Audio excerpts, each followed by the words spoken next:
Donc là, un monsieur de 75 ans qui a fait une quinzaine de jours en réanimation et qui s'améliore, qui va sortir incessamment sous peu.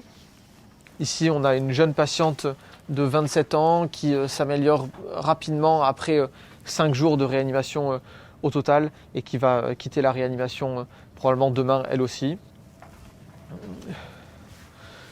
Ici, on a un jeune patient encore d'une quarantaine d'années avec un état de santé plus grave parce que lui, il a eu besoin de ventilation mécanique et de coma artificiel. Et enfin, ici, on a le cas le plus difficile du service probablement, qui est un jeune patient lui aussi d'une trentaine d'années qui avait beaucoup de comorbidités. Depuis le premier confinement, est-ce que tu as pu observer une baisse de la moyenne d'âge en réa? On a vu des patients plus jeunes, vraiment par rapport à d'habitude en réanimation, on a plutôt une population âgée, alors sauf des patients très très comorbides. Et c'est assez frappant quand les patients ont notre âge finalement, ça fait un peu bizarre.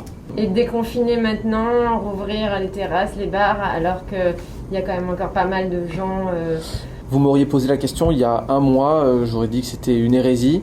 On voit quand même la pression sur les lits s'alléger quand même depuis, je dirais, une dizaine de jours. On a beaucoup moins de nouvelles entrées en réanimation. C'est un signal qui est quand même assez fort.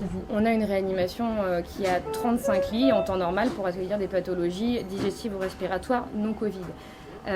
Actuellement, parmi ces 35 lits, on a entre 10 et 12 lits qui sont systématiquement pris et pleins par des patients Covid.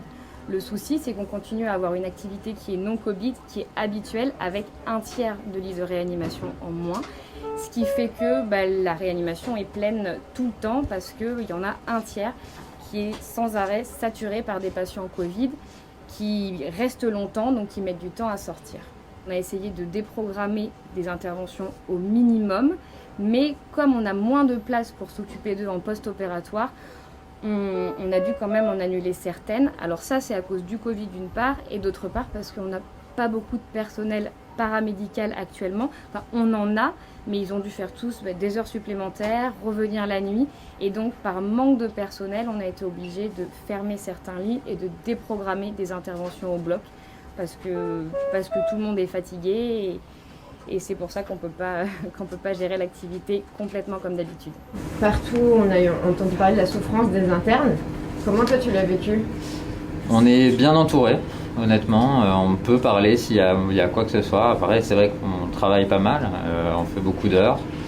Je pense que dans la région parisienne, dans le Grand Est, ils ont vraiment, vraiment souffert. Que ce soit d'ailleurs les internes, mais tous les soignants, finalement, ont vraiment souffert.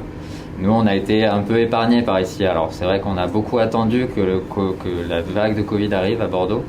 On a pris un petit afflux, mais pas aussi catastrophique que dans le Nord, et donc ça a été. Nous, au niveau médical, on prend des gardes, on n'est pas si fatigué que ça. Le personnel paramédical qui revient la nuit, en heures sup, oui, eux, ils sont extrêmement fatigués. On a beaucoup d'arrêts et je pense qu'il y a des gens qui vont partir de l'hôpital public après cette pandémie de Covid. Il y en a même déjà qui sont partis et on espère que ça ne va pas être la fuite définitive.